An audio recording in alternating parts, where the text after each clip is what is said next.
A questão é: como responder as perguntas de um Deus onisciente? Olá, família! Mais uma segunda-feira, mais uma oportunidade de irmos no princípio. Então já pega teu café, convida alguém para sentar nessa mesa com a gente. Afinal de contas, partilhar é um privilégio dos filhos. Eu começo o vídeo com essa questão: como responder as perguntas de um Deus onisciente? Porque, irmãos, nós precisamos considerar isso. Analisando ele nessa jornada de enxergarmos Adão, nós precisamos enxergar as perguntas que Deus fez para Adão logo após o momento da queda. Porque se eu não enxergar esse Deus onisciente, que sabia onde Adão estava, que sabia o que Adão tinha feito, nós acabamos diminuindo o nosso Deus. E precisamos pressupor que ele falhou, se nós não considerarmos que ele sabia tudo o que estava acontecendo. Eu acho muito interessante que lá no livro de Gênesis, depois da queda do homem, no capítulo 3, o Senhor faz perguntas para Adão. Gênesis 3:8. Quando ouviram a voz do Senhor Deus, que andava no jardim pela viração do dia, esconderam-se da presença do Senhor Deus, o homem e sua mulher, por entre as árvores do jardim. E chamou o Senhor Deus ao homem e lhe perguntou: onde estás? Ele respondeu: ouvi a tua voz no jardim, e porque estava nu, tive medo e me escondi. Perguntou-lhe Deus: quem te fez saber que estava nu? Comeste da árvore que ordenei que não comesses? Então disse o homem: a mulher que tu me destes por esposa me deu da árvore e comi. Disse o Senhor Deus à mulher: que é isso que fizeste? Respondeu a mulher: a serpente me enganou e eu comi. Então o Senhor Deus disse à serpente: como isso fizeste, maldita é entre todos os animais domésticos e entre todos os animais selváticos. Rastejarás sobre teu ventre e comerás o pó todos os dias da tua vida. Eu acho muito interessante. Nós precisamos considerar a grandeza e a onisciência de Deus. Mas o ponto aqui é a forma de responder a esse Deus onisciente. Porque para pensar, irmãos, você acredita realmente que Deus foi pego de surpresa? Você acredita realmente que Deus não sabia o que estava acontecendo? Ou que Deus, no projeto do homem, falhou? Não. Pressupor isso é diminuir demais o nosso Pai. Pressupor isso é diminuir demais a capacidade, a onisciência, o poder do nosso Deus. Ele fez perguntas para Adão, que ele faz para nós dia após dia. Nós precisamos entender, conhecer o coração do Pai, para que a gente possa viver o processo e o propósito por completo. Eu tenho certeza que se na primeira questão aqui, Adão respondesse de forma diferente, a história da humanidade poderia ter sido de forma diferente também. Deus, ele chega a Adão e ele faz uma pergunta: onde? Onde está? Deus sabia onde Adão estava. Mas a graça de Deus é tão abundante, porque ele é o amor, é assim que a Bíblia o define. Deus é amor, que ele entrega ao homem sempre a possibilidade do consertar, da redenção, de se redimir. Se Adão vira para Deus e fala assim: Senhor, errei. Senhor, falhei. Eu não cumpri o que o Senhor me ordenou e acabei comendo do fruto. O Senhor tinha agido com extrema misericórdia sobre Adão. Depois ele fala assim: quem? Quem te fez saber que estava nu? E então ele fala para a serpente: como fizeste isso? Então ele passa a ser prático. E essa é a ordem dos fatores espirituais que Deus escolheu estabelecer para que eu e você pudéssemos desfrutar do melhor da terra. Eu quero compartilhar um princípio com vocês nessa manhã. É o princípio do onde, quem e como. São perguntas que o Senhor onisciente, um Pai onisciente faz para que nós possamos ter conhecimento. Quando Deus pergunta para Adão: onde? Onde você está? Ele sabia onde Adão estava fisicamente, mas ele queria despertar no homem a consciência.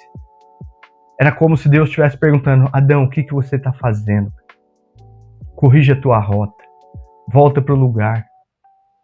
E aí, Adão fala: tive medo. Estava nu e tive medo. Aí o Senhor faz a segunda pergunta: quem? Quem te fez saber? E só depois da consciência humana do onde, e do quem, então o Senhor passa a ser prático e mostrar o como. Essa é uma realidade para nós. Essas são as perguntas que nós precisamos responder a esse Pai onisciente, que Ele nos provoca, nos instiga todos os dias para que a gente possa ter consciência de identidade, de natureza, de propósito. É tão interessante que lá em João, se você andar comigo, lá em João, e eu gosto do Evangelho de João, porque o Evangelho de João para mim é a gênese do segundo Adão. Porque todo bom livro de Gênesis começa com essa palavra, no princípio. E João não é diferente. Mas lá em João 13, no verso 3, o segundo Adão vem responder de maneira perfeita essas 3 perguntas. João 13, no verso 3, diz assim, ó: E sabendo este que o Pai confiava tudo em suas mãos, e que ele viera de Deus e voltara para Deus, levantou-se da ceia, tirou a vestimenta de cima e, tomando uma toalha, cingiu-se com ela. Depois deitou água na bacia e passou a lavar os pés dos discípulos e a enxugá-los com a toalha que estava cingida. Aproximou-se, pois, Simão Pedro. Ele disse: Senhor, tu me lavas os pés a mim? Respondeu-lhe Jesus: O que eu faço não sabe agora, compreendê-lo-ás depois. Disse-lhe Pedro: Nunca me lavarás os pés. Respondeu-lhe Jesus: Se eu não te lavar os pés, não tens parte comigo. É fantástico, irmãos, ler esse texto. Porque o primeiro Adão, ele teve medo e escolheu se esconder, sair da posição. Mas quando o Senhor fala assim, quem? Ele não assumiu também a responsabilidade. Ele, na verdade, transferiu a culpa até para Deus. Ele falou assim, a mulher que tu me deste. Ele não se responsabilizou pelo seu irmão. E essas perguntas querem nos levar para um lugar de posição, mas de conhecimento de propósito. Conhecimento de natureza e propósito.